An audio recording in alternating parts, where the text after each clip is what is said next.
فاذكروني أذكركم واشكروا لي ولا تكفرون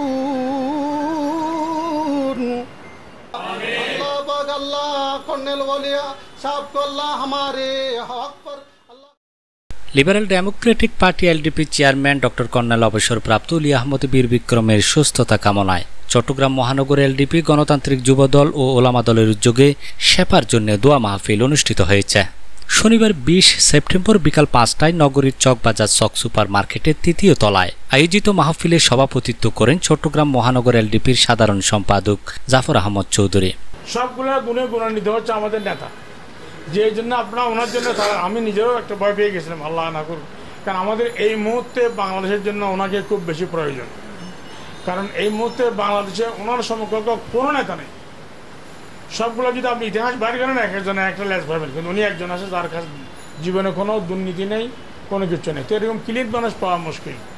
ওই পাকিস্তান একজন আছে, আমরা খান এখন জেলের মধ্যে বসে আছে। তো উনি আলহামদুলিল্লাহ আমাদের এই জন্য ওনার দীর্ঘায়ী হওয়া দরকার। ওনার যতদিন বেশি পাবো এই দেশ উপকৃত হবে, আমরাও উপকৃত হব, তথা বাংলা মুসলমান বাঙালি জাতি উপকৃত হবে।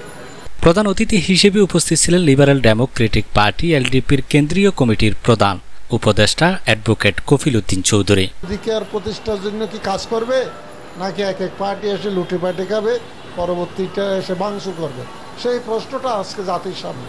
কারণ দেশটা কি কোনো পার্টির নাকি দেশটা সবার, এই প্রশ্ন আজকে একটা বিরাট একটা প্রশ্ন হিসেবে দেখা দিয়েছে। দেশটা কি পার্টির, শুধু তারা খাবে আমরা গেলে আমরা খাবো, এটা তো নয়, দেশটা সবার। বিশেষ অতিথিদের মধ্যে ছিলেন চন্দনাইশ উপজেলা যুগ্ম সম্পাদক শামসুল আলম। অন্যান্যদের মধ্যে বক্তব্য রাখেন মোহাম্মদ করিম, নুরুল আমিন, একে নয়ন, মৌলানা জাহেদুল ইসলাম, মোহাম্মদ সেলিম, আসলাম, সোলাইমান, হারুন, হায়দার, মোশাররফ, রাশেদ, মোহাম্মদ আসলাম, মোহাম্মদ ফারুক, মোহাম্মদ গফুর, মোহাম্মদ মনির, মোহাম্মদ রফিক, মোহাম্মদ কাইসার, মোহাম্মদ পারভেজ, মোহাম্মদ কামরুল ইসলাম, মোহাম্মদ শওকত প্রমুখ। মন দিল মন ভরে ওনার জন্য আমরা সবাই দোয়া করবো, আল্লাহ যেন আমাদেরকে দীর্ঘ হায়াত আমাদের মাঝে রাখে। উনি আমাদের মাঝে বেঁচে থাকলে আমাদের সংগঠন এবং দেশ ও জাতির জন্য কল্যাণ হবে।